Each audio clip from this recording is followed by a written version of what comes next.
सावधान ऐसे काय ते विचारा, आली हो संसार सकळही. अंतसमयीचा करणे विचार, वेचती सादर घटिका पळे. मंगळ हे नो हे कन्यापुत्र दीक, राहिला लौकिक अंतरपाट. अंतसमयीचा करणे विचार, वेचती सादर घटिका पळे. तुका म्हणे देव अंतरला दुरी, डोळिया अंधारी पडलीसे. अंतसमयीचा करणे विचार, वेचती सादर घटिका पळे. विठाला विठाला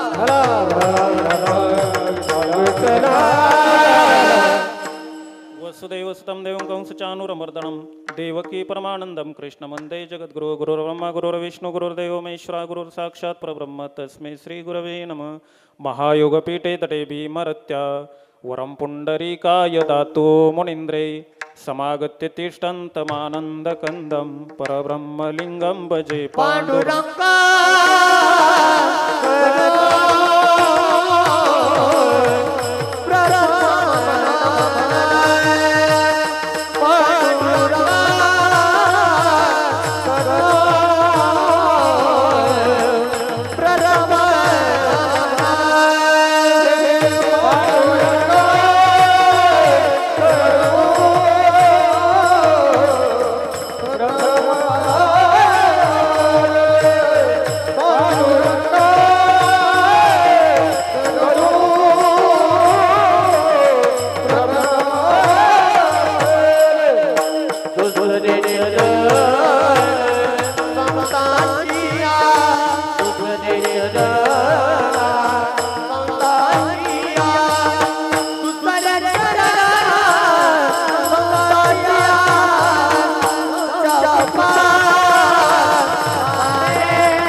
पांडुरंगा करू प्रथम नमन दुसरे चरण संतांची, त्यांच्या कृपादाने कथेचा विस्तार. बाबाजी सद्गुरु दास तुका.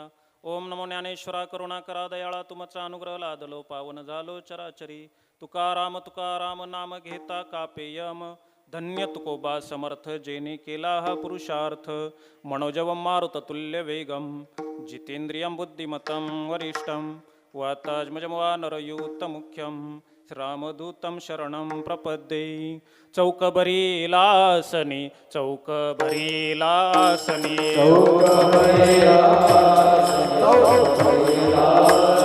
पाचारिली कुलस्वामिनी पाचारिली कुलस्वामिनी.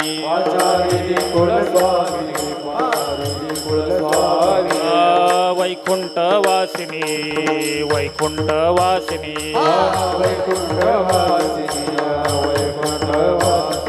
ये दावनी दडकारी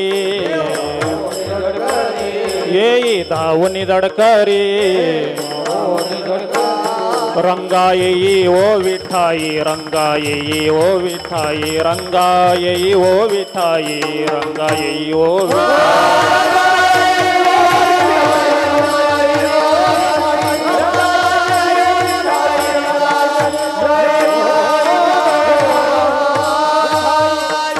सावधान ऐसे काय ते विचारा, आले हो संसारा सकळही. अंतसमयीचा करणे विचार, वेचती सादर घटिका पळे. प्रस्तुत प्राप्त कीर्तन रूपी सेवेकरता निवडलेला अभंग उपदेश प्रकरणातील वारकरी संप्रदायाच्या कळस्थानी नित्य सुशोभित असणारे भगवंताचे निस्सीम भक्त, देहो निवासी जगद्गुरु जगतमान्य विश्ववंदनीय पंचम वेद निर्माते जगद्गुरु तुकोबरा यांचा हा अभंग आहे.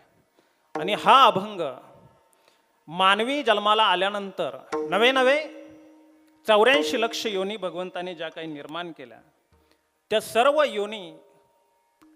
योनींना, चारही वर्णाच्या, चारही आश्रमातल्या ज्या काही व्यक्ती आहेत त्या सर्व प्रवृत्तींना आजचा हा अभंग उपदेश करतो. आणि या संसारामध्ये आल्यानंतर माणसाने काय जाणून घेतलं पाहिजे या संबंधाने दिग्दर्शन करणारा, मानव जातीला, अखिल वर्ण व्यवस्थेला विचार करायला लावणारा असा हा आजचा अभंग आहे. विठाला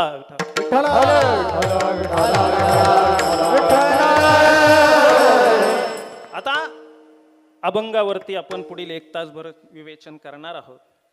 अभंग 1 तासभर माझ्या हातामध्ये वेळ आहे आणि 1 तासामध्ये अभंगाला खरं तर अभंग कीर्तनकाराकडून किती सोडवला जातो माहीत नाही, पण अभंग मात्र आम्हाला जीवन मरणाच्या फेऱ्यातून मात्र सोडवतो हे मात्र निश्चित आहे. आणि म्हणून 4 चरणाचा असा हा आपला अभंग आहे. अभंगाला प्रारंभ करण्यापूर्वी आज जे काही नैमित्तिक स्वरूपाचं कीर्तन या ठिकाणी हरिकीर्तन आपण निमज क्षेत्रामध्ये आपल्या या सभामंडपामध्ये आयोजित आहे, नियोजित आहे. याचं प्रयोजन काय, उपस्थित सर्व श्रोतोगणांना आणि सर्व टाळकरी वर्गाला आपल्या सर्वांना माहीत आहे, माझ्यासह आपल्या सर्वांना ज्ञात आहे, पण वक्त्याचं आद्य कर्तव्य असतं. या न्यायाने पुन्हा एकदा परिहार देतो. ते म्हणजे कैलासवासी आप्पाजी हरी कासार यांना देहरूपाने आपल्यामधून जाऊन पंचतत्वात विलीन होऊन आज जवळजवळ 1 वर्ष पूर्ण होत आहे. हिंदू धर्माच्या परंपरेप्रमाणे शास्त्रोक्त वेदोक्त असा हा वर्षश्राद्ध विधी आपण पूजन केलं, त्यांना अन्न दिलं, त्यांना पिंड दिला. काय असतं, 12 वाजता आर्यमा नावाची पितरांची देवता आहे, ती अन्न घेण्यासाठी, नैवेद्य घेण्यासाठी इथे येत असते. आणि म्हणून 12च्या आत घरामध्ये, ज्यांच्या घरामध्ये श्राद्ध विधी होतो आहे, तर्पण विधी होतो आहे, त्यांनी 12च्या आत भोजन घ्यायचं नसतं. त्याचं कारण असं, ज्या पद्धतीने आपल्याकडे जर कोणी अतिथी येणारा असेल तर आपण ते येण्याची जर कल्पना असेल तर आपण तो येईपर्यंत भोजनाचं थांबून असतं. की पाहुणे निघालेत घरून, आपण म्हणतो चला चला पटकन जेवून घ्या, परत ते आले जेवावं लागेल, घ्या आधीच जेवून. असं होतं का? पाहुणे येईपर्यंत आपण जेवायचं थांबलेलो असतो. तसं आर्यमा नावाची देवता, जी पितरांची देवता शास्त्राप्रमाणे मानली जाते, ती देवता आज भोजन घ्यायला 12 वाजता येत असते मध्यान्हाची. आणि दुपारी सूर्य माथ्यावर आल्यानंतर 12 वाजता जेव्हा ते येतात आणि ते तृप्त झाले अन्न सेवन करून, की मग आपण सर्वांनी अन्न घ्यायचं असतं. जर 12च्या अगोदर जर घरच्यांनी म्हणा किंवा श्राद्धाला येणाऱ्यांनी जर भोजन केलं तर ती श्राद्ध विधी हा सफल होत नाही, असं शास्त्राचं मत आहे. मात्र सकाळी ब्राह्मण काकांनी पूजाविधी केला आहे, शास्त्राप्रमाणे सगळं काही झालं आहे, मंत्रतंत्र सगळी काही पूजा झाली. मग झाल्यानंतर आपण भोजन घेऊ शकत होतो. मग मधल्या काळामध्ये काय करायचं, तर म्हणून मधल्या काळामध्ये हरिकीर्तन व्हावं. कारण हरिकीर्तन कलियुगामध्ये अत्यंत श्रेष्ठ असं नामसाधन सांगितलेलं आहे. आणि नारायण देईलय भेटे, तेने नारायण देईल भेटे, नारायण देईल भेटे, नारायण. कलियुगा माझे करावे कीर्तन, तेने नारायण देईल भेटे, तेने नारायण देईल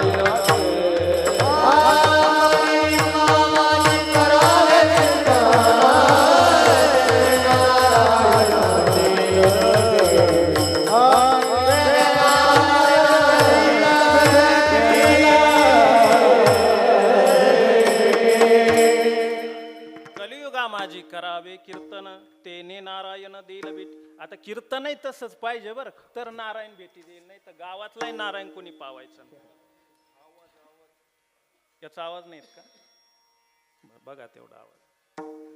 कीर्तनही तसं पाहिजे. कीर्तनाच्या मर्यादाही संतांनी सांगून ठेवल्या. कदाचित जेणेकरून मूर्ती ठसावे अंतरी श्रीहरीची, अंतरी श्रीहरीची, ऐसी कीर्तन मर्यादा आहे संतांच्या कीर्ती, ऐसी कीर्तन मर्यादा आहे संतांच्या. मूर्ती श्रीहरीची अंतरी ठसावे अंतरी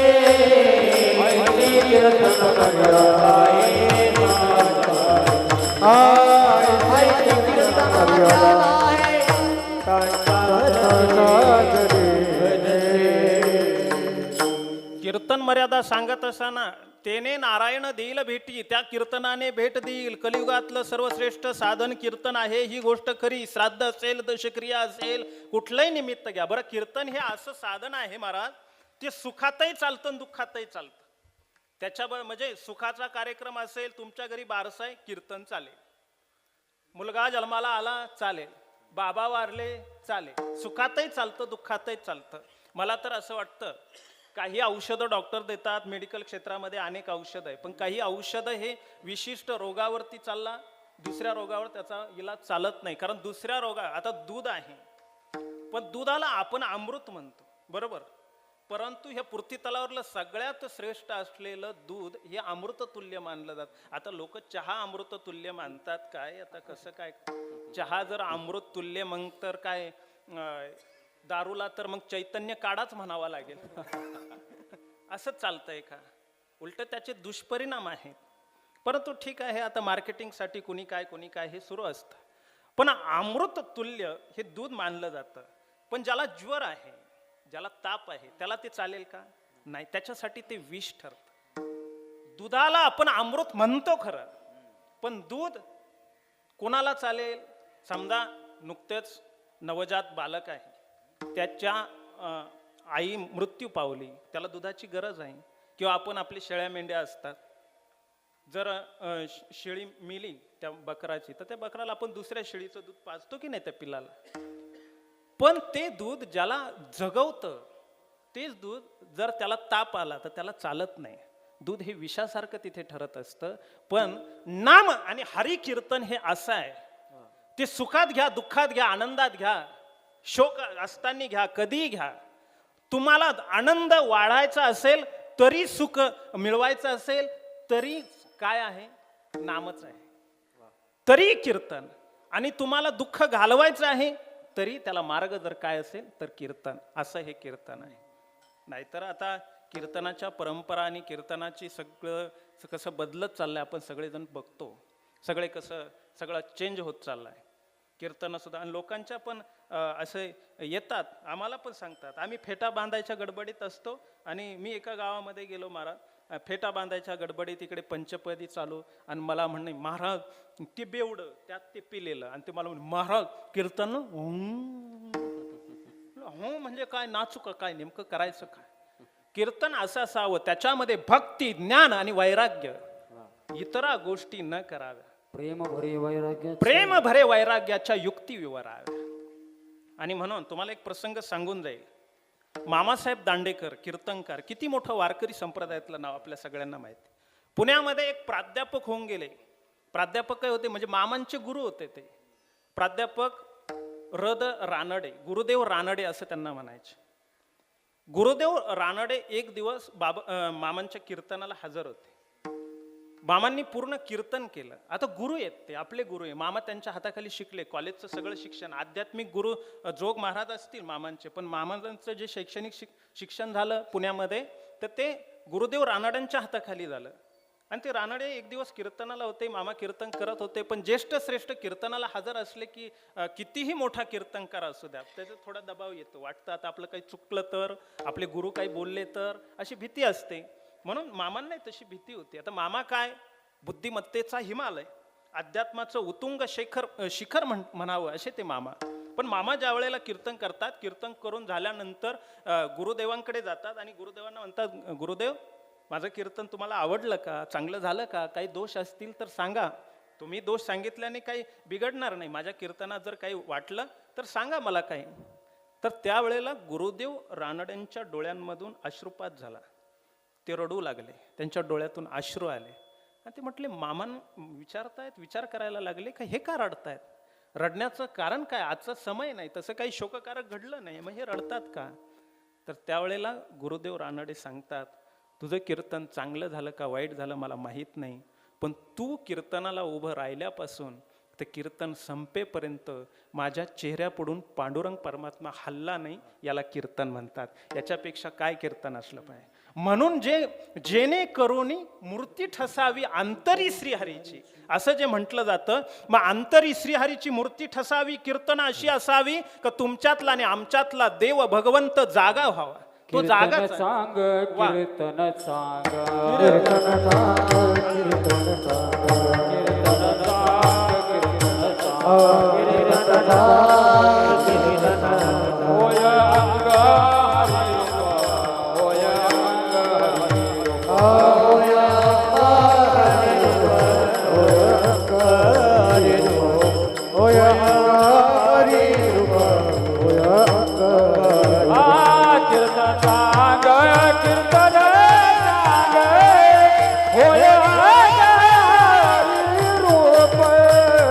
होय अंग हरी होय अंग हरी कीर्तन सांग कीर्तन सांग होय अंग हरी रूप होय अंग हरी रूप होय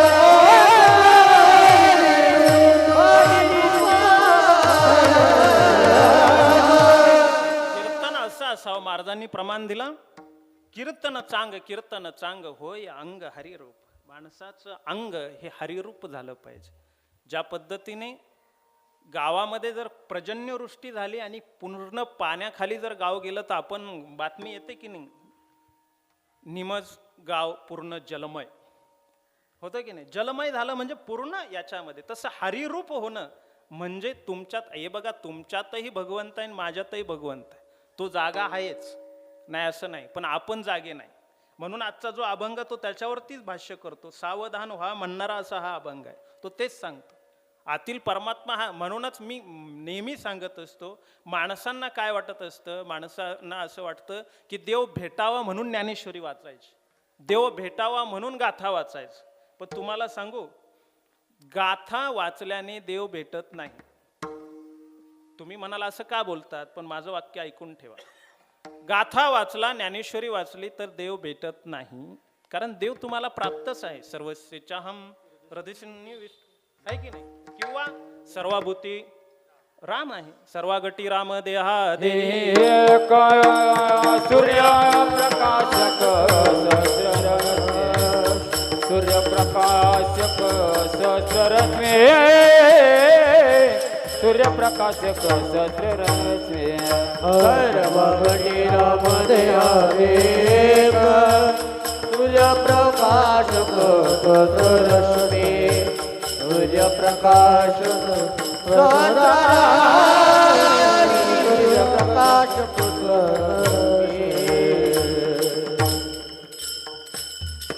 माऊली हरिपाठात म्हणतात, सर्वागटी राम देहादेही एक सूर्यप्रकाशक सहस्ररश्मी. ज्याप्रमाणे एक सूर्य आहे पण सगळ्या जगाला चेतवतो, प्रकाशमान करतो, त्या पद्धतीने भगवंत एक आहे पण प्रत्येक जीवाच्या ठाई तो वसलेला आहे. त्यामुळे तो आहेच. मग ज्ञानेश्वरी वाचल्याने किंवा गाथा भागवत गीता वाचल्याने तुम्हाला तो प्राप्त होत नाही, तो तुम्हाला प्राप्त आहेच. पण आपल्या किती जीवांना त्याची जाणीव आहे की भगवंत माझ्यात राहतो, याची जाणीव असणारी किती लोक आहेत. अहो, जे माळकरी नाही ते द्या सोडून, पण जे माळकरी आहेत ते सुद्धा त्याची जाणीव खरोखरच आहे का की देव माझं जीवन चालवतोय, देव माझं सगळं काही, भगवंत मला सांभाळतो. योगक्षेमम वहाम्यम असं जे श्रीमद भगवद्गीतेने सांगितलं, तो योगक्षेम चालवणारा भगवंत खरोखरच आहे आणि तो मला चालवतोय. मला संकट आली तर तो ते संकटाचं निवारण करील. आलिया आघात निवारया, या प्रमाणाला सिद्ध असणारे, या प्रमाणाला खरोखरच 100% मानणारे लोक किती आहेत. आपला नाही विश्वास का देव माझं आयुष्य चालवेल. आता हे द्या सोडून, तुम्हाला खरं सांगू का, जर देव माझं आयुष्य चालवतो, देव माझं आयुष्याला फुलवतो, याच्यावर जर लोकांचा विश्वास असता ना, तर 60च्या पुढे गेल्यावरती शासनाची पेन्शन घेतली नसती कोणी. बरं, ते नोकरीला त्यांनी घेतली तर ते ठीक आहे. हो, भजन्यांनी, म्हणजे भजन्यांनाच माहित नाही की आपलं देव 60च्या पुढे चाल. अरे 60 वर्ष ज्या देवासाठी तू काकडा केला, भजन केलं, कीर्तन, मला टीका नाही का इथं कोणी घेणार असेल तर असू द्या बाबा, मला काय त्याच्यावर बोलायचं नाही. तो जनरली विषय चालला बरं का. मी काय तुमची यादी काढून नाही आलो. पण व्यावहारिक जनरली बोलत असताना लक्षात घ्या, माणसांचं ह्या आध्यात्मिक मूल्य जोपासलं जात आहे का? 60 वर्ष दिंडी केली, वारी केली, पताका घेऊन आपण पंढरीला गेलो, पण त्याही माणसाला खात्री नाही की 60 नंतर माझं काय, मग बरी पेन्शन निदान तिच्यावर तरी चालेल.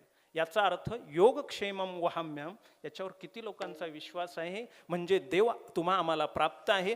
आईच्या गर्भात आपण असल्यापासून तो आपल्याला सांभाळतो, बाहेर आल्यानंतर सुद्धा जोपर्यंत आपल्या देहामध्ये तो नांदतो आहे त्याचा आणि आपला करार झालेला आहे, तोपर्यंत तो आपल्यामध्ये वास करतो. आणि ज्या दिवशी त्याचा आणि आपला करार संपला, या देहाशी असलेला आता हरी बाहेर हरी हरीने कोणी रे खरी, हरीने कोणी रे खरी, हरीने कोणी रे खरी. आता हरी बाहेर हरी, हरी हरी, हरी कोणी गेले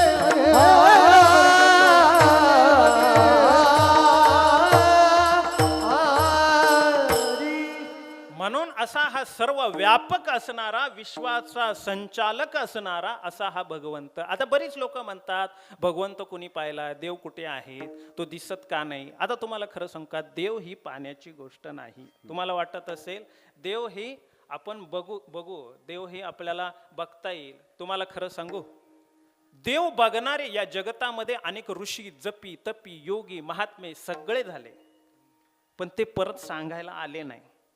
त्याचं कारण आहे. आणि त्यामुळे तुम्हा आम्हाला या जगामध्ये कोणालाच देव बघितला असा माणूस कोणी सापडत नाही. येथे नाही मोर आले अवतार, येथे नाही उरो आले अवतार, येथे नाही मोर आले अवतार, येथे नाही उरो आले अवतार. आयरते पामर जीव किते,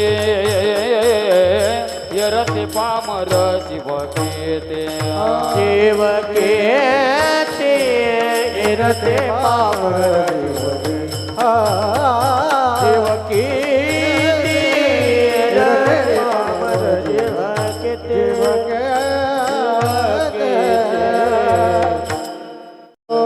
तुकोबाराय म्हणतात देव पाहवयासी गेलो, तिथे देवाची ओढणी ठेवलो, तो परत माघारी येतच नाही ना. ऐक ना, तुका वैकुंठासी गेला पुन्हा जन्म नाही. एकदा गेले ते गेले, त्यामुळे सांगायला कोणी आले नाही. त्यामुळे देव कोणी पाहिलाय असा जर कोणी प्रश्न विचारला तर त्याला उत्तरच हे आहे का देव बघायला गेणारा परत सांगायला येत नाही. हे लक्षात ठेवा. आणि मग देवच मानायचं असेल तर देवाचं जे चलनवलन आहे, देवाने या सृष्टीची केलेली व्यवस्था आहे, ती व्यवस्था तुम्हाला आम्हाला मानावं लागते.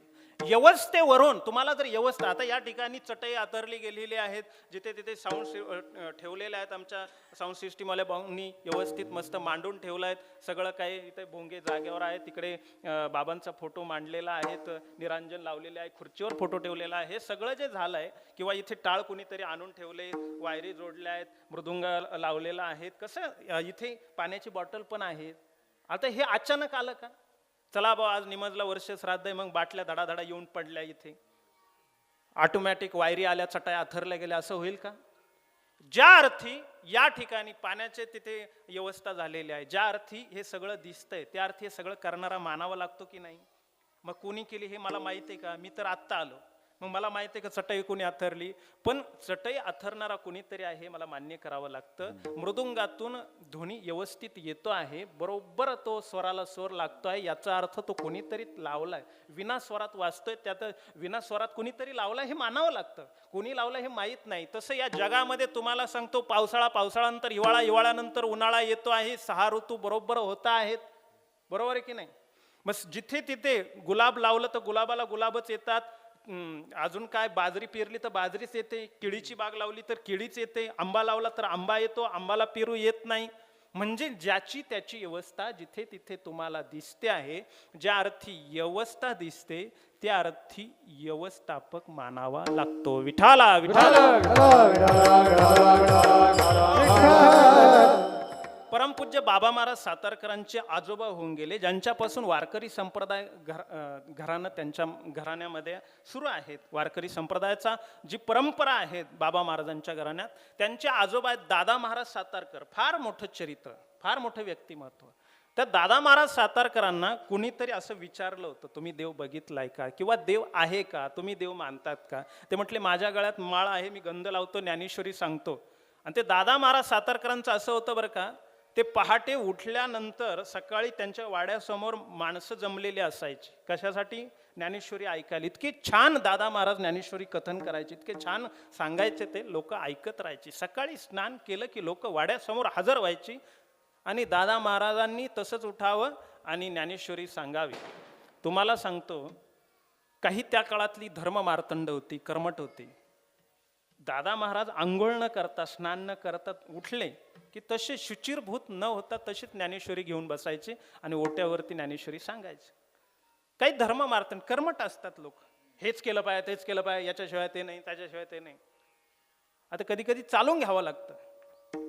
पण त्या काळातल्या धर्म मार्तंडांनी टीका केली की दादा महाराज, ज्ञानेश्वरी सारखा पवित्र ग्रंथ जगाच्या पाठीवर नाही, आणि तुम्ही तर मात्र ती ज्ञानेश्वरी असं हे ते न करता, आंघोळ शुचिरभूत कुठलंही काही स्नान न करता घेऊन बसतात आणि लोकांना ज्ञानेश्वरी सांगतात. अरे आंघोळ तरी करत जा, स्नान संध्या करत जा, मग ज्ञानेश्वरी वाचत जा. त्यावेळेला दादा महाराजांनी जे उत्तर दिलं ना, ते फार छान होतं, मस्त होतं, समर्पक होतं. दादा महाराज म्हणतात की ज्याप्रमाणे मूल आहे, सकाळी मूल उठलं, त्याला भूक लागली, छोटं मूल, बालक, की ते त्याच्या आईला बिलगतं. कशासाठी? दूध पिण्यासाठी. मग त्यावेळेला आई त्याला झिडकारत नाही, चल आत्ताच उठलाय, पारसा कुठला, जा आंघोळ करून येईन, मग तुला दूध पाजते, असं ती म्हणत नाही. मग दादा महाराज म्हणतात, त्याप्रमाणे ज्ञानेश्वरी ही माझी आई आहे आणि ज्ञानेश्वरीचं स्तनपान करण्यासाठी आंघोळीची मला गरज नाही. हे दादा महाराज. त्या दादा महाराजांना कुणीतरी असा प्रश्न विचारला की तुम्ही देव मानता का? त्यावेळेला दादा महाराजांनी हेच उदाहरण दिलं की अंगणामध्ये जर 6 महिन्याचं एखादं मूल खेळत असेल, रांगत असेल, तर त्या 6 महिन्याच्या किंवा 1 वर्षाचं मुलगा तुम्हाला दिसलं, पण त्याची आई त्या ठिकाणी उपस्थित नाही, त्याची आई तिथे नाही. मग त्याची आई तिथे नाही, याच्यावरून त्याला आईच नाही असं म्हणता येतं का? आई तिथं उपस्थितच नाहीये, पण याचा अर्थ तिथे आई नाही असं म्हणता येत नाही. ज्या पद्धतीने मूल रांगत आहे, मूल दिसत आहे, त्या मुलाच्या अस्तित्वावरून त्याच्या आईचं अस्तित्व मान्य करावं लागतं. ज्या अर्थी जग दिसतं, जगातली व्यवस्था दिसते, ऋतुमान व्यवस्थित दिसत आहे, पृथ्वी आणि सूर्य, चंद्र आणि पृथ्वी यांचं अंतर व्यवस्थित मांडून ठेवलंय ना, हे मांडणारा कोणीतरी आहे.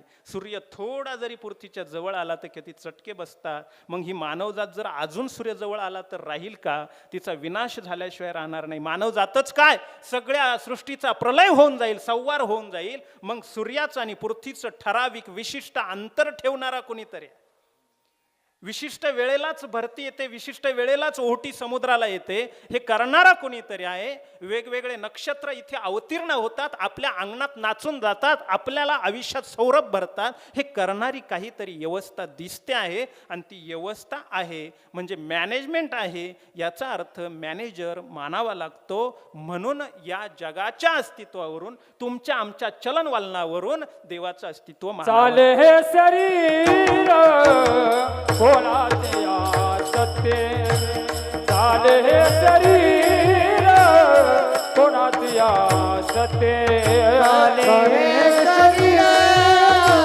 कोणाचे सत्य, चाले हे शरीर कोणाचे सत्य.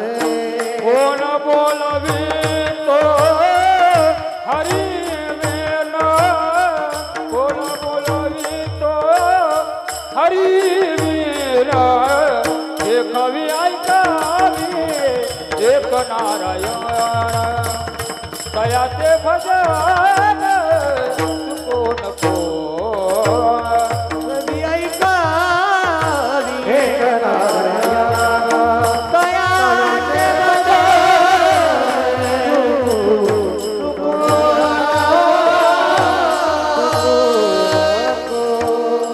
म्हणून एक गोष्ट लक्षात ठेवा, चाले हे शरीर कुणा शकते. शरीर चालतंय, रक्ताभिसरण होत आहे, या हृदयाची धडधड होते आहे, हे सगळं सांभाळणारा कोणीतरी आहे की नाही?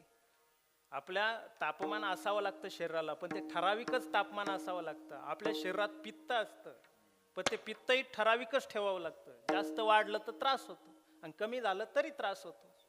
मग पित्ताची ठराविक लेवल शरीरात बॉडीमध्ये ठेवणार किंवा रक्त विशिष्टच पाहिजे, हे सगळं सांभाळणारा कोणीतरी आहे. पोसितो जगासी एकला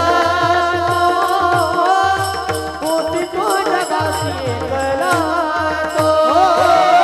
पोसितो जगासी पोसितो जगासी एकला गारे नाटविसी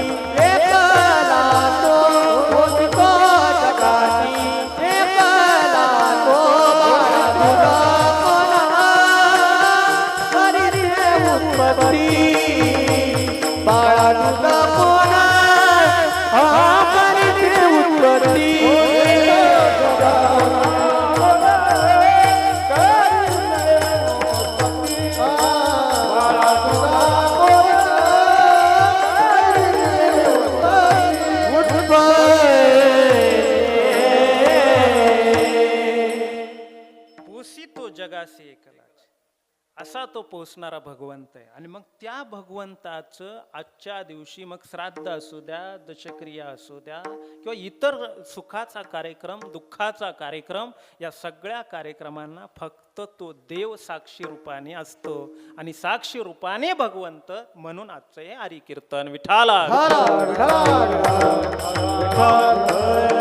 आता हे वर्ष श्राद्ध विधी का करायचे याच्या संबंधाने थोडंसं बोलतो आणि अभंगाला स्पर्श करतो. काय आहेत, आता बऱ्याच लोकांचं काही नास्तिकवादी समाजामध्ये असतात, ते आत्मा मानत नाही, परमात्मा मानत नाही. त्या लोकांचं म्हणणं असं आहे, माणसाचा एकदा जीव गेला, माणूस मेला म्हणजे संपलं. कसले त्यांचे 10वे घालतायत, कसले 13वे, कसले 16वे, कसले श्राद्धन, कसलं काय दर महिन्याला त्याला जेवण द्या, पिंड द्या वगैरे, कशाला काय करतात, माणूस मेला म्हणजे संपला, असं हे सगळं मानतात. हे बघा, आपल्याकडे जे 6 शास्त्र मानले जातात, या 6 शास्त्रांमध्ये काही शास्त्र असे पूर्वमीमांसा प्रतिपादन करणार. पूर्वमीमांसा अशी सांगते, काही उत्तर मीमांसा आहे आणि काही पूर्वमीमांसा आहे. पूर्वमीमांसेला उत्तर देते ती उत्तर मीमांसा किंवा त्याच्यानंतरची उत्तर मीमांसा. पूर्वमीमांसामध्ये काही लोकांनी असे प्रश्न उभे केलेले आहेत, ते बुद्धिभेद करणारे प्रश्न आहेत. त्यांचं असं म्हणणं आहे, देव मानायचीच काही गरज नाही. काय देव मानायचं? ते कर्माला प्राधान्य देतात. ते म्हणतात मनुष्याचं जे चांगलं वाईट करतं ना, ते देव नाही करत, ते कर्म करतात. कोण करतं? त्याचं कर्म करतं. आता ही गोष्ट खरी आहे की कर्माच्या परिपाकामुळे जीवाचं भलंही होतं किंवा वाटोळही होतं. लक्षात घ्या, कर्म चांगलं असेल तर जीवाचं चांगलंच होतं, कर्म वाईट असेल तर जीवाचं वाईट होणार. म्हणजे मी साखर खाल्ली तर डायबिटीस तुम्हाला नाही होणार, तो मलाच होणार. हा सिद्धांत आहे.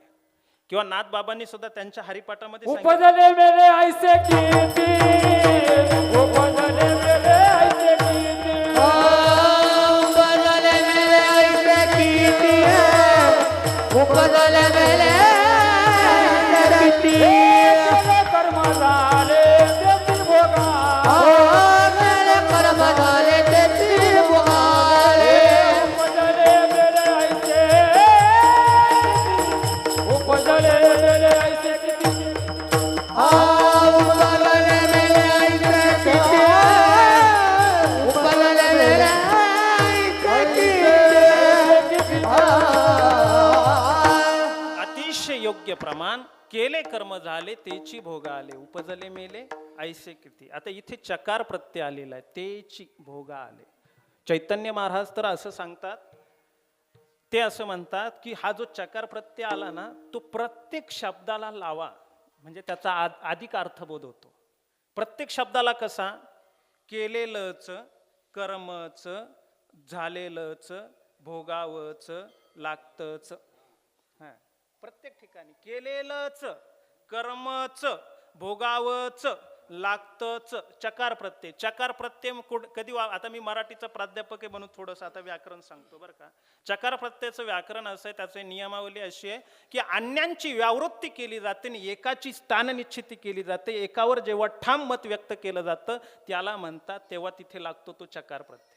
अन्यांची आवृत्ती, उदाहरणार्थ तुम्ही जेवायला या आणि तुम्हीच जेवायला या, या दोन्ही वाक्यात फरक आहे, लय मोठा फरक आहे, बरोबर का ना. तुम्ही जेवायला या असं म्हणणं आणि तुम्हीच जेवायला या, इथे अन्यांची आवृत्ती झाली. अन्यांची आवृत्ती म्हणजे अन्यांना बाद केलं. तुम्हीच या याचा अर्थ कोणाला आणू नका, एकटेच या, तुम्हीच या.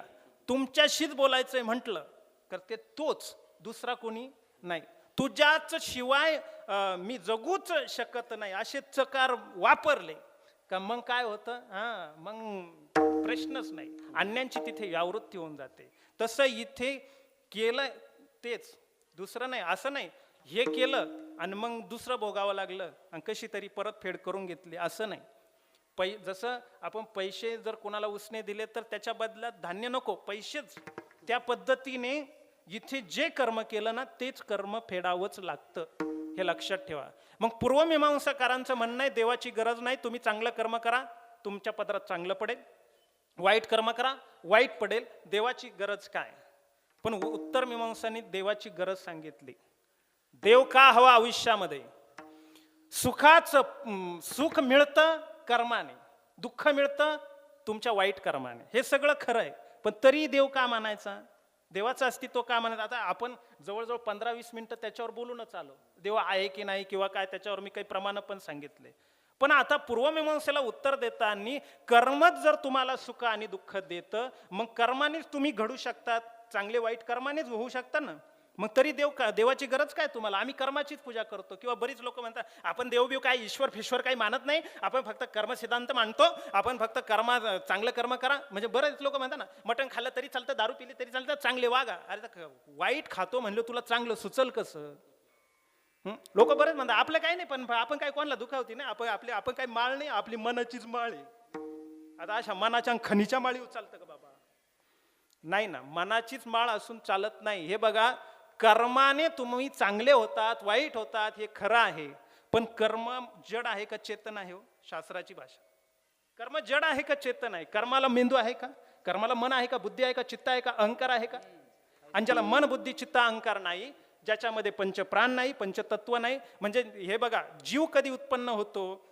ज्या वेळेला भूमी, आप, तेज, वायू, आकाश अशी जी पंचतत्व आहेत, या पंचतत्वापासून तुमचं आमचं शरीर तयार झालं की नाही? माऊलींनी ओवी वापरली की नाही? देह तव पाचाचा मेळावा, शेकी जाईल पंचत्वा केवेळी गिवसावा क्षण आपुला. ओवी टाकलीच ना.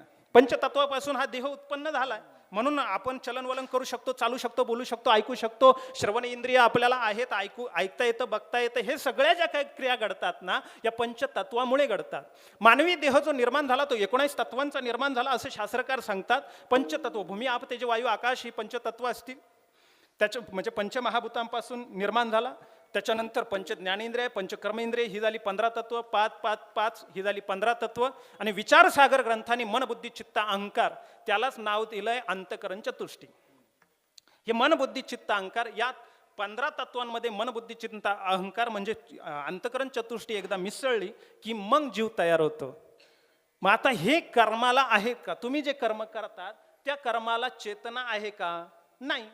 कर्मात चैतन्य वास करत नाही. कर्म हे जड स्वरूपाचं आहे. आणि जे जड आहे ते जड काम करतं का? किंवा जड काम करतं पण जड चैतन्याचा स्पर्श झाल्याशिवाय काम करू शकत नाही. आता जडही, जे जड म्हणजे काय तुम्हाला सोप्या भाषेत सांगू का? तुम्हाला शाळेमध्ये जे शिकवलं गेलं ते. आता ही जड आणि चेतन, ही सजीव निर्जीव, ह्या विज्ञानाने पुढे शब्द दिले. आपण शाळेत गेल्यानंतर सजीव निर्जीव हे शब्द आले, पण अध्यात्माने जड आणि चेतन. जड म्हणायचं बरं का, शब्दांचे उच्चार बघा, जड नाही. काही लोक जडच म्हणते, जड आणि चेतन. जड नाही. जड म्हणजे बोजा असलेलं, खूप अवजड असलेलं, त्याला जड म्हणतात. पण जड म्हणजे निर्जीव. शब्द एकच आहे. जचा उच्चार, नचा उच्चार हे मराठी भाषेमध्ये फार जगताप का जगताप. जचा उच्चार लिहिताना आपण जच लिहितो, च लिहिताना चच लिहितो, पण चपळचा च वेगळा, बरोबर, आणि चप्पलचा च वेगळा. च आणि च, च च, बरोबर. चव्हाण का चव्हाण, अनेक प्रश्न आहे. चव्हाण का चव्हाण, काही लोक चव्हाण म्हणतात, काही चव्हाण म्हणतात. मग चचा उच्चार अनेक ठिकाणी बदलतो. जगतापचा पण जगताप का जगताप, जचा उच्चार बघा लिहिताना आपण त्याच्यानंतर जग शब्द लिहितो आपण. मग जग वाचा तुम्ही, जग आणि जग. जग असा जर अर्थ शब्द उच्चारला ना, जचा उच्चार जर ज केला, जग, तर जग म्हणजे जगणे, लाईफ, बरोबर.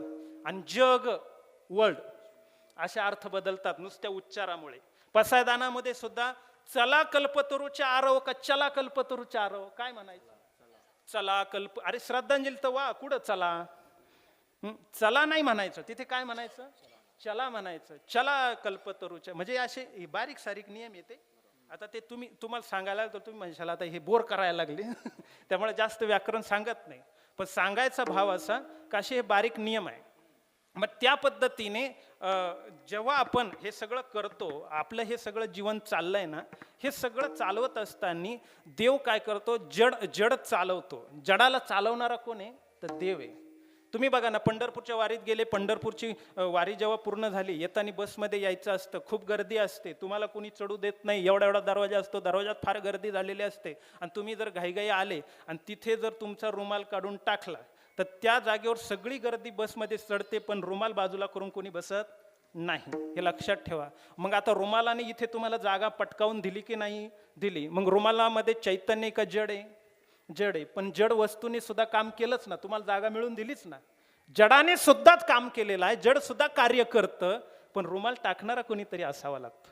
तसं तुम्ही जे म्हणतात ना, पूर्वमीमांसावाले जे म्हणतात की आम्हाला देवाची गरज नाही, परमेश्वराची गरज नाही. का गरज नाही? तर आम्ही कर्म मानतो, आम्ही चांगलं कर्म केलं का त्याचं फळ आम्हाला मिळतं, आणि वाईट कर्म केलं का त्याचंही फळ आम्हाला मिळतं. मग देवाचा काय संबंध त्याच्यामध्ये? कर्माचा संबंध आहे. पण लक्षात ठेवा, कर्म हे जड आहे. कर्माला अंतःकरणची तुष्टी नाही, कर्माला मन बुद्धी चित्त अहंकार नाही, कर्माला ज्ञानेंद्रिय नाही, कर्माला पंचेंद्रिय नाही. असं नाही. तुम्ही जे कर्म केलं ते, जसं तुम्ही पैसा कमावला, काही ड्युटी करतात, महिन्याच्या महिन्याला पगार पडतो, कुठे पडतो? खात्यावर पडतो. खात्यावर पैसे पडले, बँक अकाउंटला पैसे पडले, तर ते पैसे जरी खात्यावर आहे, त्या पद्धतीनं कर्म तुमच्या खात्यावर जमा होतं. पण जसे तुम्ही पैसे काढून येण्यासाठी विड्रॉल करावं लागतं, काहीतरी सही करावी लागते, किंवा गावामध्ये निदान थंब ठेवावं लागतं, किंवा फोनपे करून घ्यावं लागतं. मग पैसे काढायला कुठे काहीतरी कार्य करावंच लागतं ना. पैसे जड आहे, पैसे अकाउंटमध्ये आपोआप निघतात. आणि चला दिवाळी, आता यांना लाडू घ्यायचे बा, मग जातो यांच्याकडे. पैसे निघाले खात्यातून, आले तुमच्याकडे, असं होतं का? पैसे आहेत, पण ते पैसे काढायला जसं तुम्हाला कार्य करावं लागतं, त्या पद्धतीने कर्म हे जड आहे, त्याला हातपाय नाही, त्याला चेतन नाही. ते जे केलं ते जमा होतं, पण जमा झाल्यानंतर तुम्हाला ते कर्म बरोबर आणून द्यायचं, तुमच्या पदरात टाकायचं कार्य ईश्वर करतो. म्हणून कर्माने जरी सुखदुःख आम्हाला प्राप्त होत असलं, पण ते देणारा दाता भगवंत असल्याने तो मान्य करावा लागतो, आणि त्याचं हरिकीर्तनही करावंच लागतं. विठाला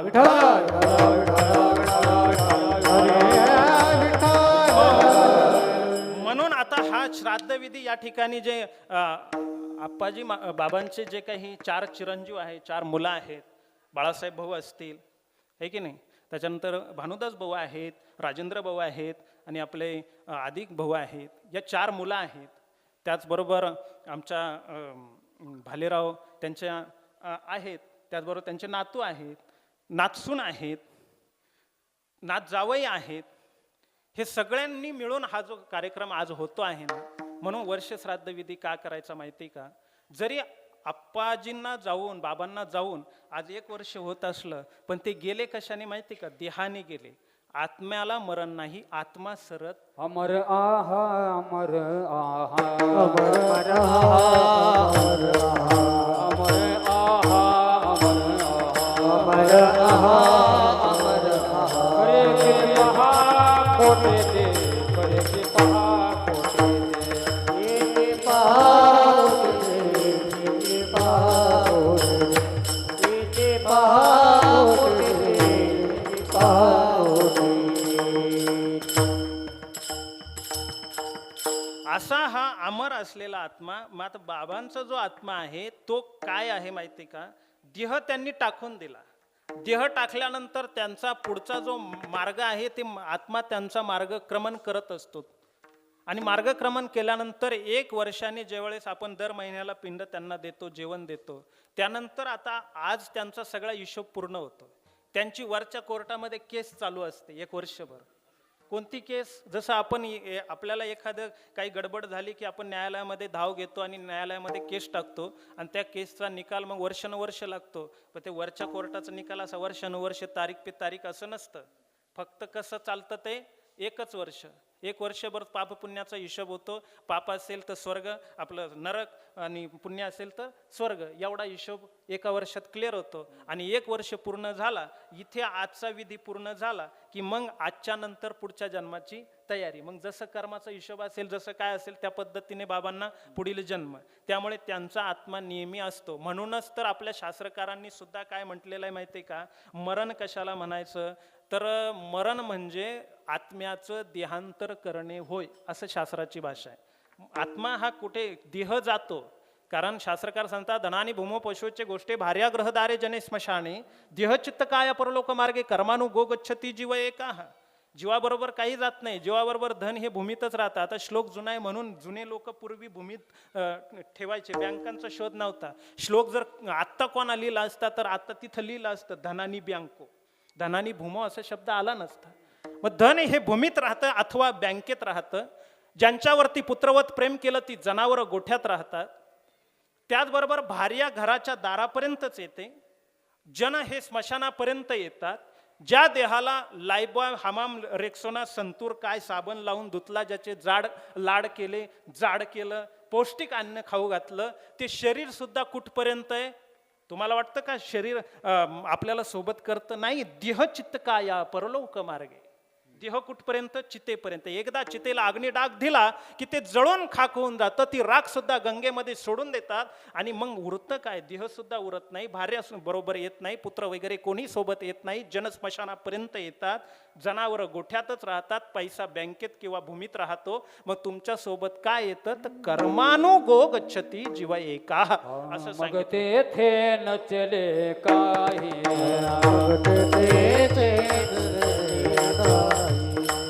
सत्ता संपदा राहील ठाईच्या ठाई, सत्ता संपदा राहील ठाईचे ठाई.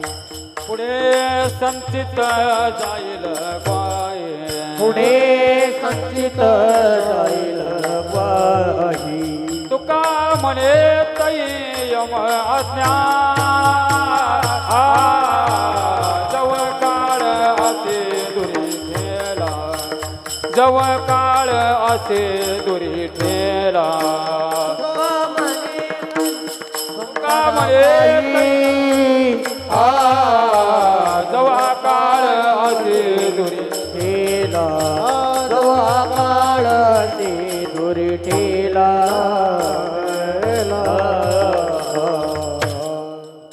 म्हणून हा ज्या देहासोबत जर या आत्म्यासोबत काही जात नाही, आत्म्याला एकट्याला जावं लागतं. फक्त आत्म्याबरोबर 9 तत्व जातात. ते 9 तत्व कोणते? विचारसागर ग्रंथाने ज्याला अंतकरण चतुष्टी म्हटलं, म्हणजे 4 घटक आहेत. त्याच्यामध्ये मन जातं, बुद्धी जाते, चित्त जातं, अहंकार जातं, हे आत्म्याबरोबर जातं. त्याचबरोबर पंचकर्म इंद्रिय आपण इथे जाळून टाकतो, ते काय आत्म्याबरोबर प्रवास करत नाही. मग आत्म्याबरोबर काय जातात? तर 5 ज्ञानेंद्रिय जात असतं. म्हणजे 5 ज्ञानेंद्रिय आणि 4 अंतकरण चतुष्टी, असे 9च तत्व फक्त आत्म्याबरोबर जात असतात. विठाला विठाल.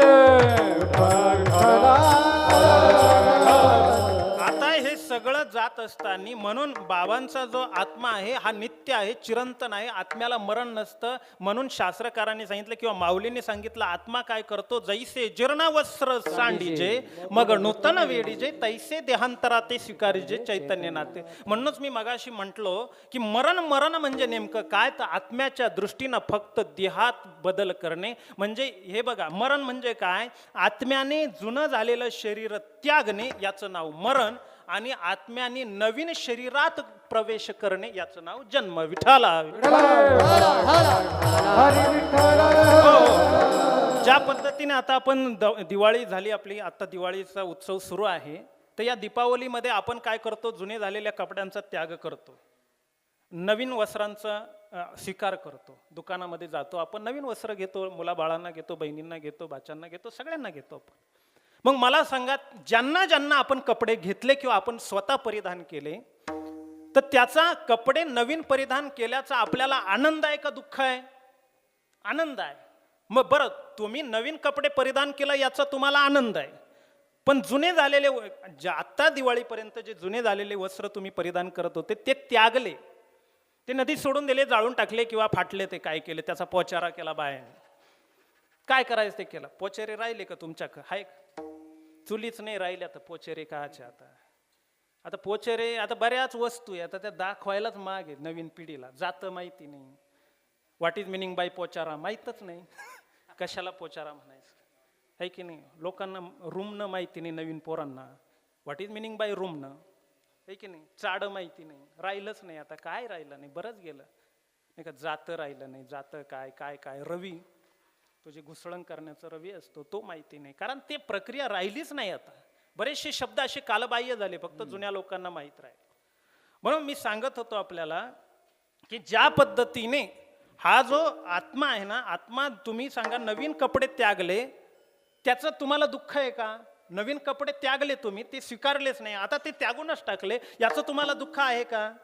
तर मला वाटतं अजिबात दुःख नाही, कोणाला दुःख नाही. या उलट तुम्हाला आनंद कोणत्या गोष्टीचा आहे? नवीन कपडे परिधान करायला मिळाले याचा आनंद आहे. त्या पद्धतीने जुने झालेला देह टाकून आत्मा देतो, याचा आत्म्याला दुःख आहे का? नाही, याचा आत्म्याला दुःख नाही. म्हणूनच माऊलींनी देहाला गावाची उपमा देऊन गावामध्ये 2 प्रकारची सोळे होतात असं भाष्य केलंय.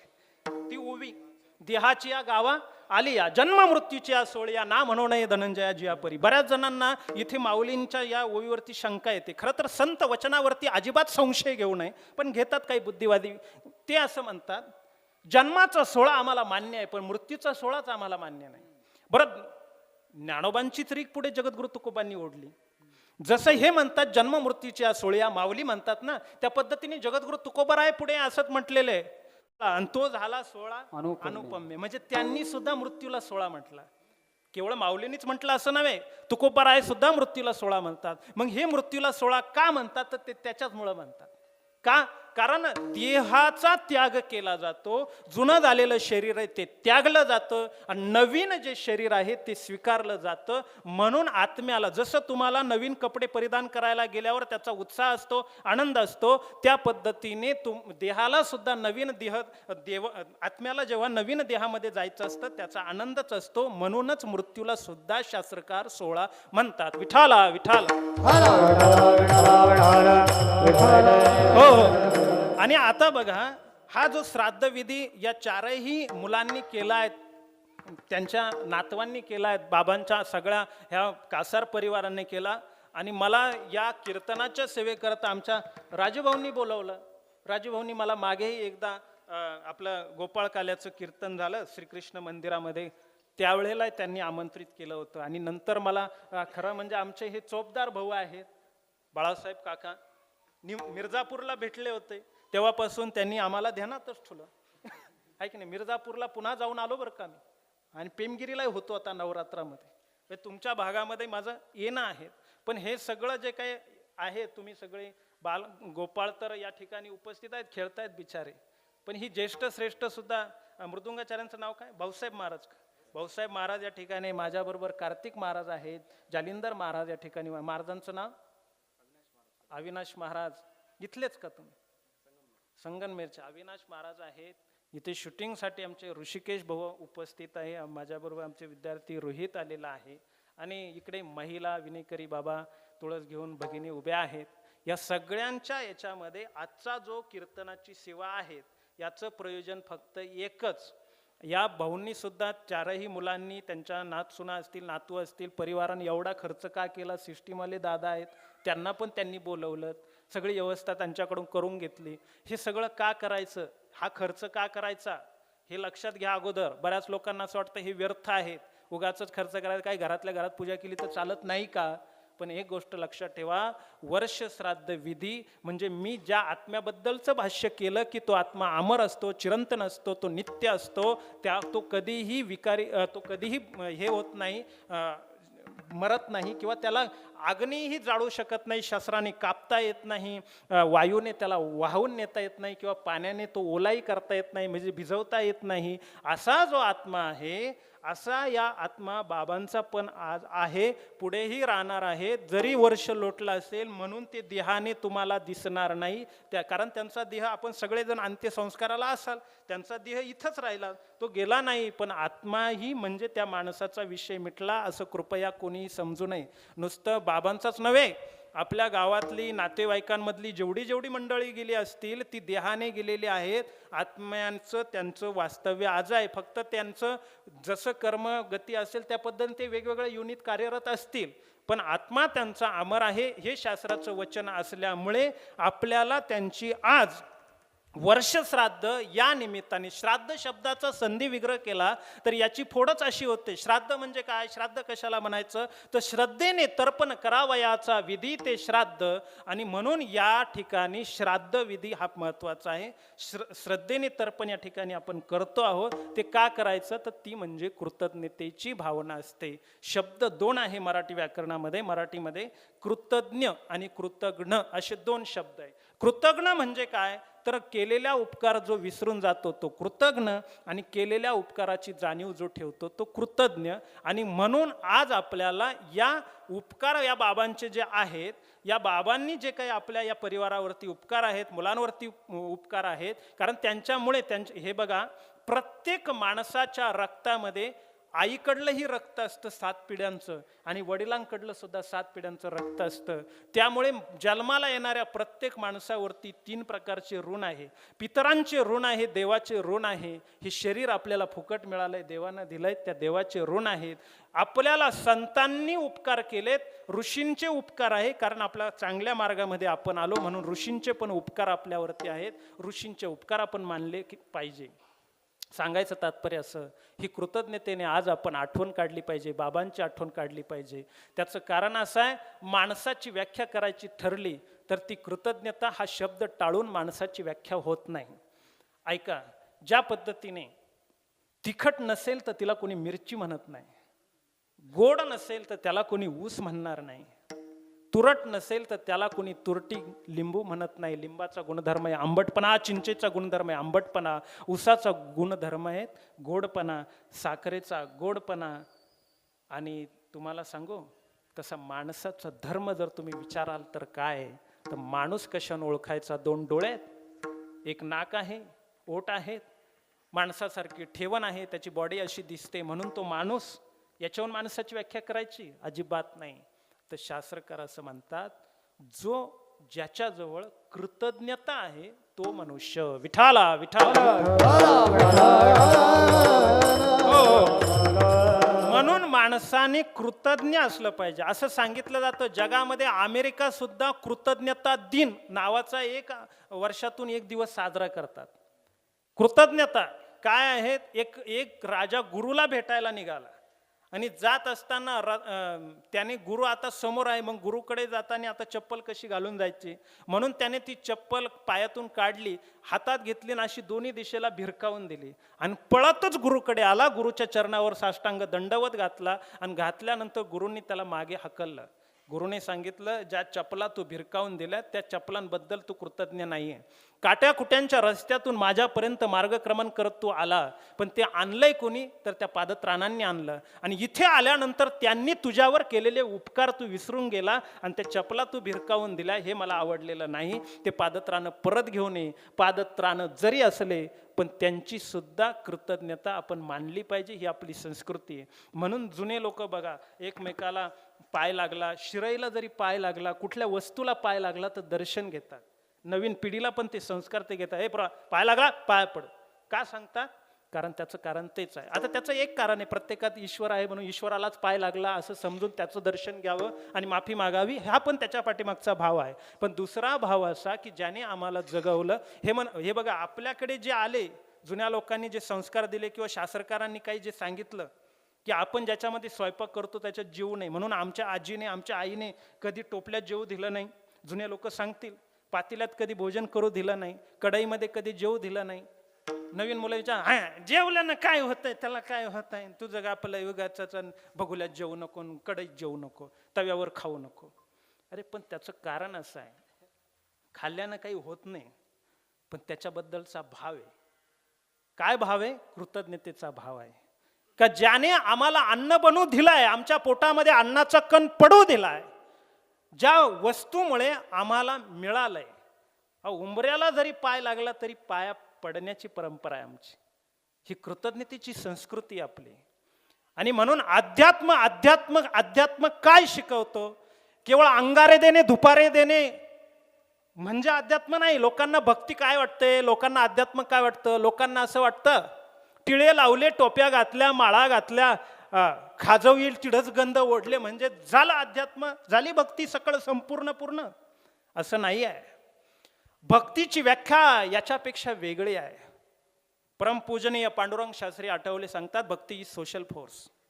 ते म्हणतात ती एक सामाजिक शक्ती आहे, ती एक वृत्ती आहे. आणि भक्ती तुमच्या अंगीकारलीच नाही, तुमच्या आतमध्ये जर ती झिरपलीच नाही तर त्या भक्तीला अर्थ नाही. कृतज्ञतेने जाणीव होणे, तुम्हाला कळलं पाहिजे की मी कोण आहे, मी कशासाठी आलो. म्हणून श्रीमदा शंकराचार्यांचं जे चरपट पंजरिका स्तोत्र आहे ना, ते माणसाला हेच बोधन करून देतं. ते म्हणतात की कस्तम कोहम कुतम आयात कामे जननी कोमेतात.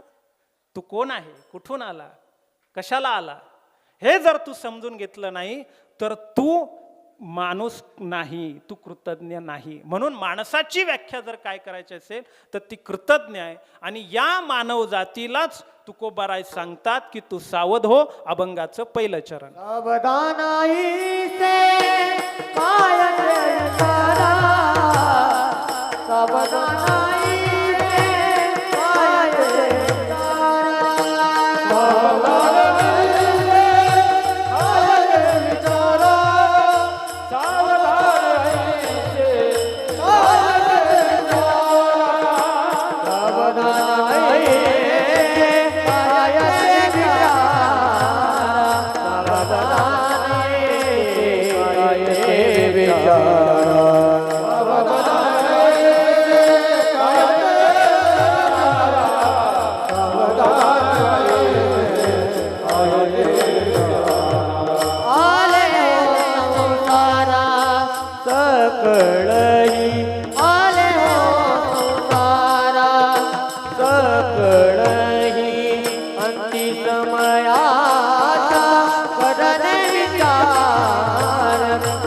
समयाचा करणे विचार, अंती समयाचा करणे विचार, अंती समयाचा करणे विचार. आले ओंकारा सकळही, आले ओंकारा अंती समयाचा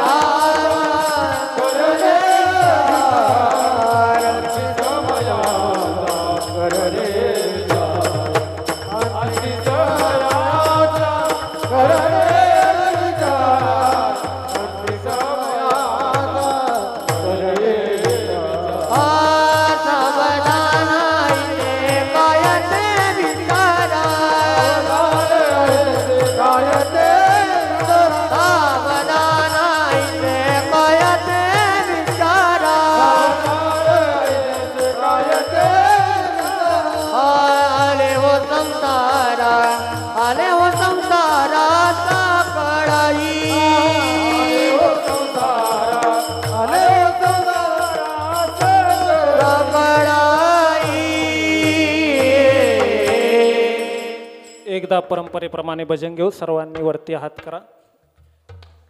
विठोबा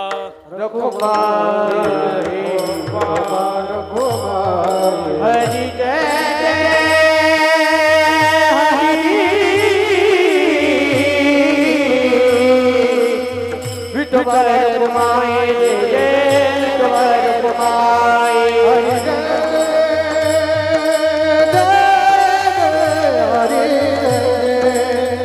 हरि जय हरि जय हरि विठोबा रघुमाई हरि जय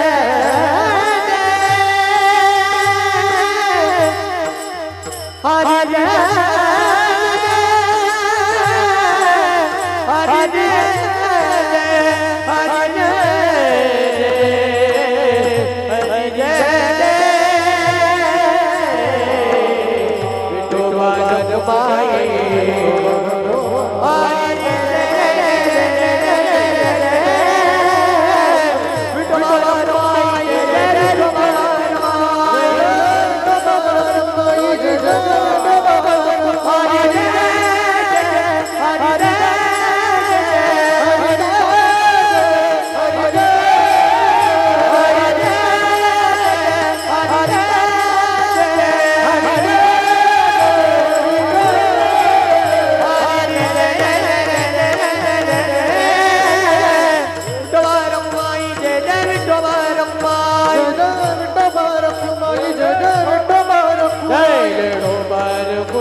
हरी जगद्गुरु तुकोबारा अभंगाच्या पहिल्या चरणात सांगतात, सावधान ऐसे काय ते विचारा, आलिया संसारा सकळ हे.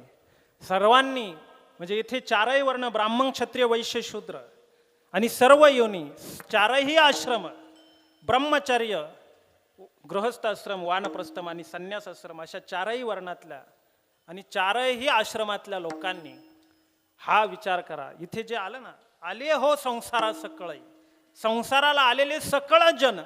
मग कोण कोण सकळ जन? ते हे सर्व. आणि हे सकळ जन सगळ्यांनी सावधान ऐसे काय ते विचारा. मला विचारायचं असेल तर सावधान काय आहे ते विचारा. सावधान व्हावं असं काय ते विचारा. आणि काय विचारायचं, काय विचार करायचा, तर तो म्हणजे अंती समयाचा करणे विचार. वेचती सादर घटिका पळे, तुमचं आयुष्य घटिका पळाने वेचलं जात आहे. देह हे काळाचा, धन कुबेराचे, तेथे मनुष्याचे काय आहे. हा काळ रूपी सर्प बोका तुम्हाला वेचतो आहे. आणि खरं तर आपण शब्दप्रयोग करताना करतो, अमक्या अमक्या व्यक्तीला मरण आलं, पण खरंच तुम्हाला सांगू, मरण येत नसतं. मरण हे तिथेच असतं. मरण कुठून येत नाही बाहेर. कारण मरणाबद्दल असं सांगितलं जातं की उपजल्या पिंडा मरण सांगाती, मरते उपजते सवेचिते. एकदा पिंड उपजला की मरण सावलीसारखं तुमच्या सोबतच असतं. फक्त ठराविक वेळ आली, त्या ठराविक वेळे आली की ते घालत असतं आणि त्या जीवाला घेऊन जात असतं. त्याच्यामुळे तुमच्या आमच्या सांगाती रूपाने कायम राहिलेला हा मृत्यू, तो कधी येणार आहे? या जगामधली सगळ्यात अटळ असणारी घटना जर काय असेल तर ती म्हणजे मृत्यू आहे. हे लक्षात ठेवा. या जगामध्ये अश्वत्थामा बलिर्व्यासो हनुमानस्य विभीषण कृपा परशुरामस्य सप्तते चिरजीविना. अश्वत्थामा, बली, व्यास, हनुमान, विभीषण, कृपाचार्य अशी जी 7 लोक आहे ना, ती फक्त चिरंजीव आहे. का ते जन्माला आले पण अजून मृत्यू पंथाला गेले नाही. हनुमंत अजय आहेत, परशुराम अजय आहेत, बली राजा अजय आहेत, व्यास अजय आहेत. हनुमंताचं आयुष्य आजही खूप मोठं शिल्लक आहे. म्हणून रामकाळामध्ये जे हनुमंत होते ते महाभारत काळामध्ये सुद्धा होते. ध्वजस्तंभावरी वानरू तो मृत्युमंत शंकरो, म्हणजे ते महाभारत काळामध्येही हनुमंत होते. आजही जिथे जिथे रामकथा चालते, रामकथेचं वाचन केलं जातं, तिथे हनुमंताची एक गादी मांडून ठेवावी लागते. अदृश्य रूपात हनुमंत तिथे हजर होतात, रामकथा ऐकतात, अशी श्रद्धा आहे, असा विश्वास आहे. आणि म्हणून 7 चिरंजीव आहेत. ते सोडलं तर सगळ्यांना मृत्यू आलेला आहे. पण लक्षात ठेवा, इथे न उरो आले अवतार, येर ते पामर जीव किती. इथे मत्स्य कुर्म वराह वामन नृसिंह परशुराम राम कृष्ण बुद्ध कली असे 10 अवतार या भारत भूमीमध्ये जन्माला आले, नांदली. त्यांनी अवतार कार्य केलं, दुर्जनांचा संवार केलं, सज्जनांना, साधूंना, सगळ्यांना त्यांनी प्रोत्साहन दिलं, प्रेरणा दिली, मार्गदर्शन केलं, धर्माची संस्थापना केली. पण ते सगळं झाल्यानंतर अवतार तिथून निघून गेले. कारण अवतारांनाही जावं लागलं. भगवान श्रीकृष्णाच्या अंगठ्याला फक्त बाण लागला आणि तेवढं निमित्त करून भगवान श्रीकृष्णालाही जावं लागलं. म्हणजे याचा अर्थ काय? थोडंसं अवतार कार्य संपवायला थोडंसं काहीतरी काय लागतं? निमित्त लागतं. आलंय असं नाही. उपदेश करावा, तुम्हाला सांगावं एवढा माझा अधिकार नाही, एवढी माझी क्षमता आणि पात्रता नाही. मी खरं तर संतांचा एक निरोप घेऊन आलो. पोस्टमन सारखा तुमच्याजवळ तो निरोप टाकून जाणार आहे. तुम्हाला तो किती घ्यायचा किती स्वीकारायचा ते तुम्ही ठरवा. पण आमची संत सांगतात, शास्त्र असं बोलतं की माणसाने मृत्यू ही जर अटळ घटना आहे ना, तर मृत्यूपर्यंत माणसाने जीवन अत्यंत छान जगलं पाहिजे. येऊ द्या, काय यायचं कधी, सुख येईल दुःख येईल, सुख पाहता जवा पाडे दुःख पर्वता एवढे, सुख गेलं सुखानंतर दुःख येईल, दुःखानंतर सुख येईल, हे सगळं चक्र सदैव सुरूच राहील. उपजे ते नाशे नाशले ते पुनरपी दिसे, हे घटिका यंत्र जैसे परिभ्रमेगा, या न्यायाने हे सगळं चालणारच आहे. किंवा श्रीमदा शंकराचार्य जसं सांगतात, पुनरपजननम पुनरपमरणम पुनरपजननी जटदेशेनम यह संसारे खलु दुस्तारे, कृपया पारे पाहे मुरारे, भज गोविंद भज गोविंद भज गोविंद, मूढ मते प्राप्ती सन्निहिते मरणे, नाही नाही रक्षती डोकर न करणे. पण हे सगळं सुरू असताना एकदा मनुष्य म्हणून जन्माला आलोय ना, तर माणसाने इथं आल्यानंतर विचार करावा. काय? अंती समयाचा विचार करावा. का मला जायचं कसं आहे, माझा जीवन प्रवास काय. इथं आल्यानंतर आयुष्याच्या साधने सच्चिदानंद पदवी घेणे, हा ठसा हृदयी माणसाने ठसवला पाहिजे. मी कृतज्ञतेवर बोलत होतो की आजकाल आजची जी पिढी आहे ना, ही कृतज्ञ होत चाललेली.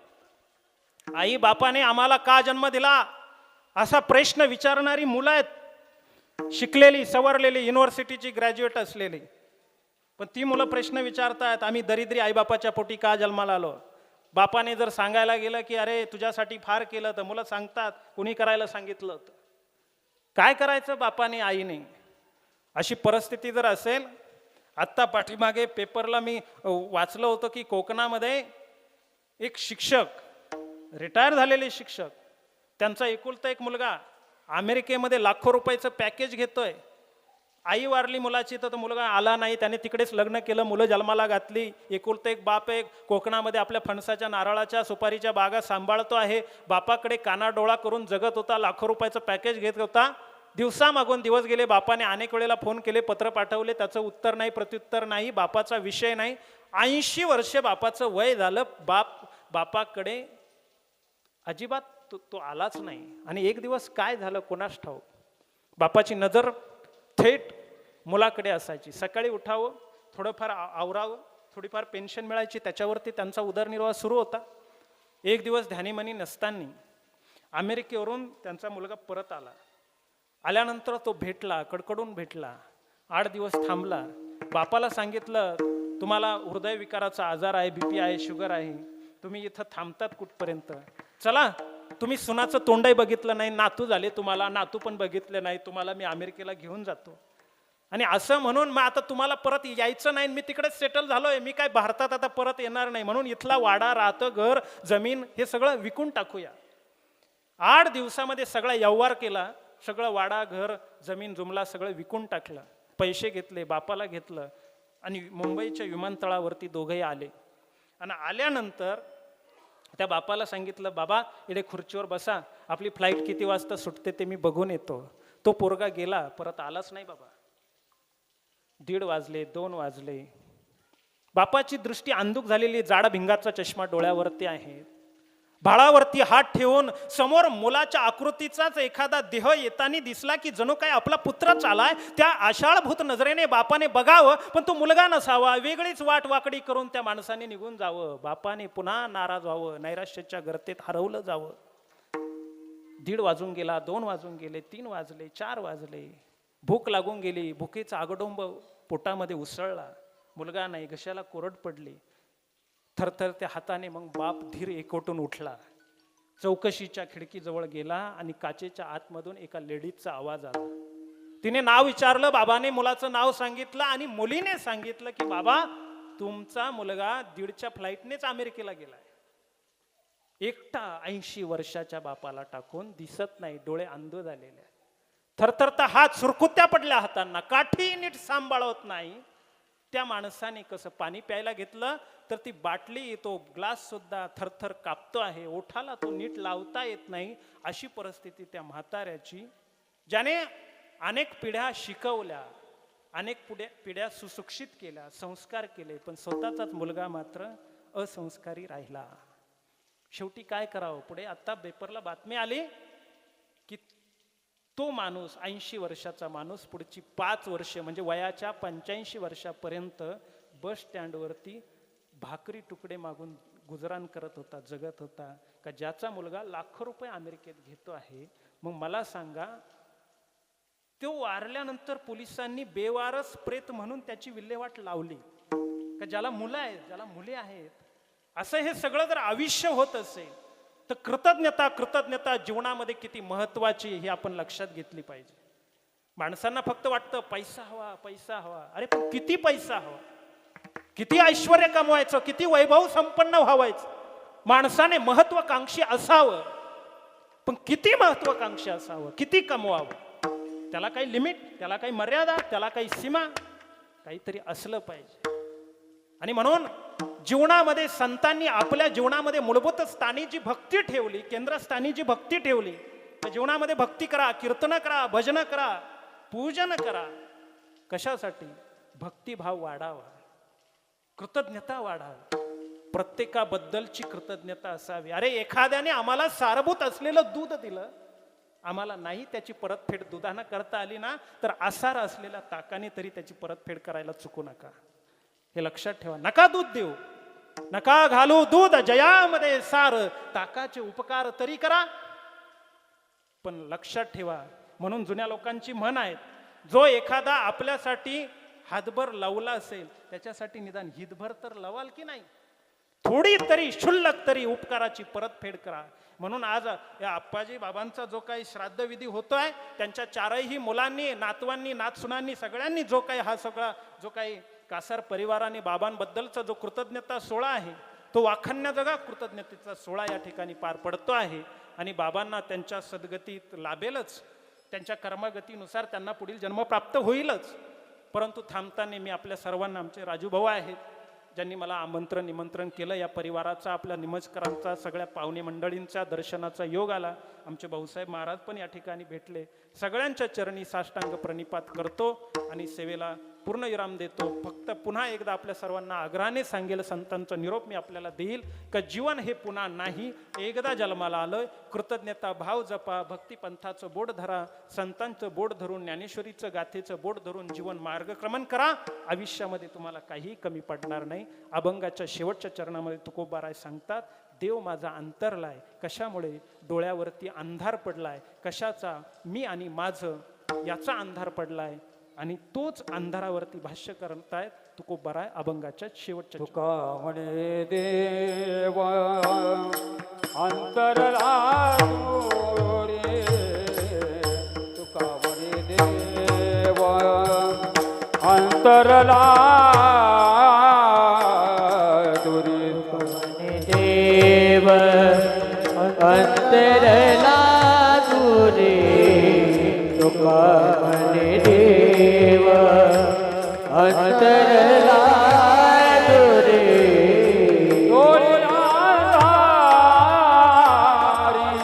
पडली डोळे अंधारी, पडली सावयाचा करणे विचार, अंती समयाचा करणे विचार. डोळी अंधार पडली, डोळी अंधार पडली, अंती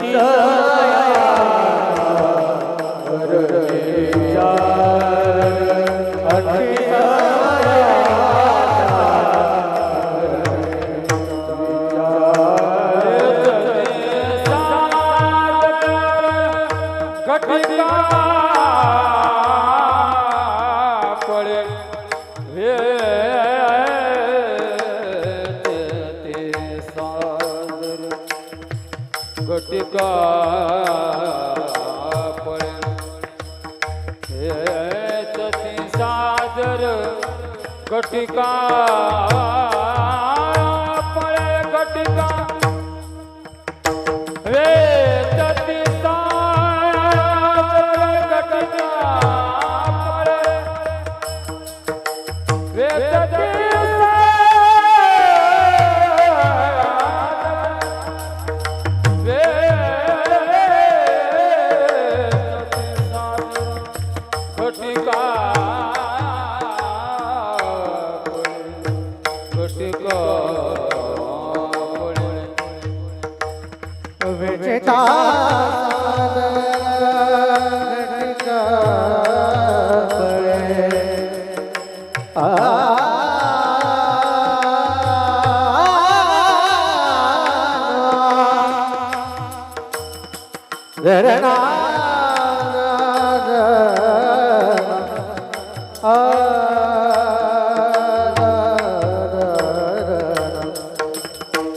साधा बाबा दा दा दा नी नी दा ba da ma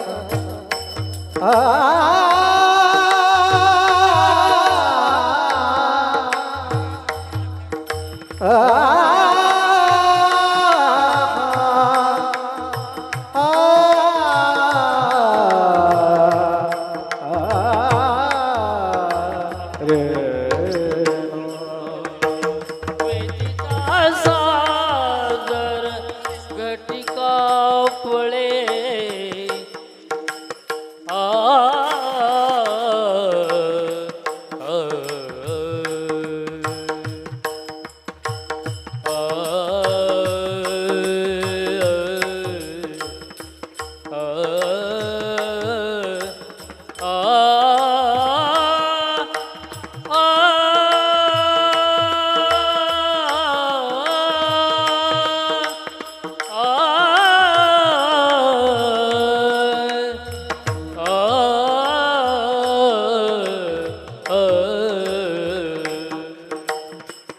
वेचिता सादर घटिका पळे वेचिता सादर घटिका पळे अंती समयाचा करे विचार अंती समयाचा करे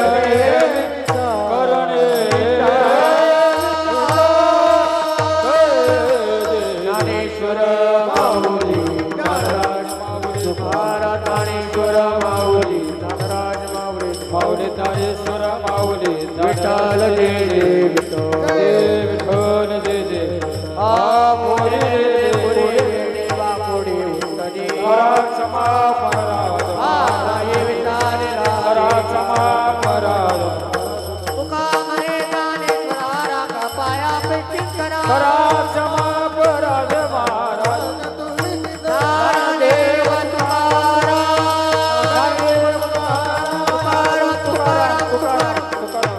कुंडली कोणारे विठ्ठल श्री ज्ञानदेव स्वामी निवृत्तीनाथ